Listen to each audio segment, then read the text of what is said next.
రాష్ట్రంలో భూ సమస్యల పరిష్కారం కోసం ప్రభుత్వం నూతనంగా తీసుకొచ్చిన భూభారతి చట్టం గొప్పదని వర్తన్నపేట ఎమ్మెల్యే కేఆర్ నాగరాజు అన్నారు. హన్మకొండ జిల్లా హసన్పర్తి మండలం ఎర్రగట్టు గుట్ట సమీపంలోని బాలాజీ గార్డెన్లో హసన్పర్తి ఎంఆర్ఓ చల్లా ప్రసాద్ అధ్యక్షతన భూభారతి చట్టంపై రైతులకు ప్రజలకు అవగాహన కల్పించేందుకు రెవెన్యూ సదస్సును నిర్వహించారు. ఈ సందర్భంగా భూభారతి నూతన ఆర్ఓఆర్ చట్టానికి సంబంధించిన పలు అంశాలు మార్గదర్శకాలపై వీడియో సందేశాన్ని ప్రదర్శించారు.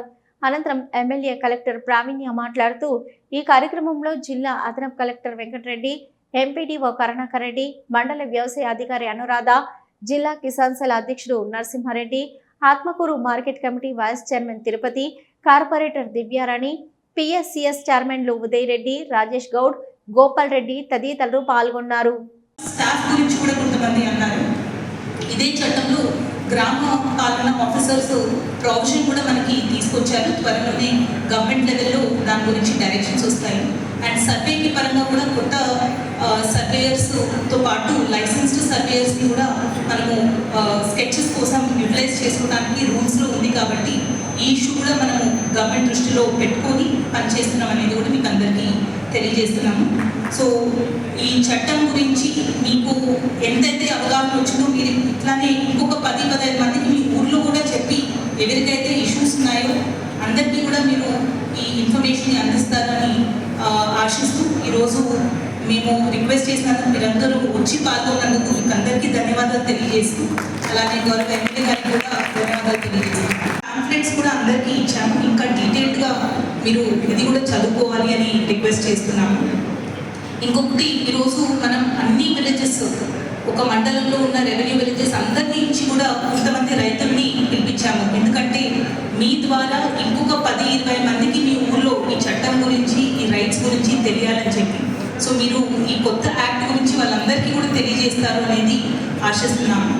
ఇందాక మాట్లాడిన వాళ్ళు కొన్ని ఇష్యూస్ అనేది రేస్ చేశారు. ఫర్ ఎగ్జాంపుల్, ఫస్ట్ ఆస్పెక్ట్ సాదా బైనామా గురించి, అక్కడ ఎవరు కాస్తులు ఉన్నారో చూసి చేయాలి అని అన్నారు. మనకి కొత్త చట్టంలో చూస్తే ఆర్డీఓ లెవెల్లో సాదా బైనామాస్ డిస్పోజ్ అవుతాయి. కానీ డిస్పోజ్ అయ్యేటప్పుడు కంపల్సరీ ఫీల్డ్ రైతు బంధు, అలాగే ధరణి పైన మనందరి సలహా సూచనలు తీసుకున్నాక ఈ యొక్క యాక్ట్ తయారు చేయడం జరిగింది. యాక్ట్ తయారు చేసి మనకు ఈరోజు ప్రజెంట్ చేయడం, అది పైలట్ ప్రాజెక్ట్ కింద మన హసన్పర్తి మండల్ హన్మకొండలో చేయడం చాలా సంతోషం. మన ఉద్యమాలు వచ్చినాయి కూడా, వరంగల్ జిల్లా అంటేనే ఉద్యమాల గడ్డ. భూమి కోసం, ముక్తి కోసం, దున్నేవాడిదే పొలం, దున్నేవాడిదే భూమి అని ఎంతోమంది ప్రాణత్యాగాలు చేశారు. భూమి అంటేనే ఒక ప్రాణంతో సమానంగా ఆ యొక్క రైతు కానివ్వండి, ఆ యొక్క భూమి ఎవరైతే ఓనర్ ఉంటాడో, సొంత అన్నదమ్ములు కూడా గట్టి పంచాయతీ అయితే గట్టి కాడ తలలు పట్టుకునే సందర్భాలు ఉంటాయి. అలాంటి భూమిని ధరణి అనే పేరుతో 80,000 పుస్తకాలు చదివిన మహానుభావుడు మాజీ ముఖ్యమంత్రి ధరణి అని ఒకటి తెచ్చి, పోర్టల్ తెచ్చి, దాంతో కొన్ని కోట్ల విలువ గల భూములను, మీకు తెలియదు, హైదరాబాద్ చుట్టుపక్కల ఊర్లలో మనశ్శాంతి లేకుండా చేసేది రైతులకు.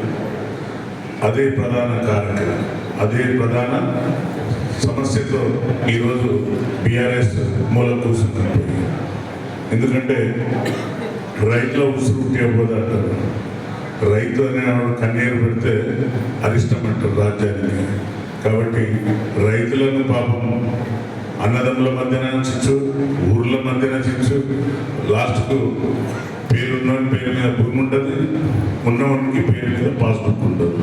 ఇన్ని సమస్యలతో నేను కూడా గతంలో మీ అందరికీ తెలుసు 35 ఏళ్ళు సర్వీస్ చేసినప్పుడు సమస్య వస్తే పొజిషన్ ఇంపార్టెంట్. వీటి కోసం నక్కల్లాగా కొందరు ఉంటారు. ఎప్పుడు ఏ కార్నర్లో లూప్ హోల్స్ ఉంటాయి. ఈ భూమి పైన ఎవరైతే బుకాసురులు మీ అందరికీ తెలుసు, మీరు దానివల్లనే నన్ను మీరు గెలిపించుకున్నారు. ఆ మాట నిలబెట్టుకుంటా ఈరోజు కూడా వేదిక మీకు వెళ్ళి మాటిస్తున్నా. నేను ఎవరిని కూడా ఎంటర్టైన్ చేస్తలేను. భూ సమస్య వచ్చిందంటే ఎంఆర్ఓ లేదంటే లీగల్గా ఏమైనా ఉంటే మీరు పోలీస్ స్టేషన్ పోండి, కానీ నాగరాజు అనే వ్యక్తి ఇక్కడ భూ పంచాయతీ చేయడు. ఏదైనా కూడా లీగల్గా అన్యాయం జరిగితే మాత్రం తప్పనిసరిగా మీ వద్ద సైడ్ నుండి నిలబడతా కొట్లాడతా. అది మాత్రం నాకు ఉన్నది, అవగాహన ఉన్నది, సెక్షన్లు తెలుసు, ఏ విధంగా భూమిని డీల్ చేయాలో తెలుసు. సోదరుడు ఎల్లప్పటి నుండి కొట్లాడుతున్న సోదరుడు ఏదైతే ప్రసాద్ గారిని మా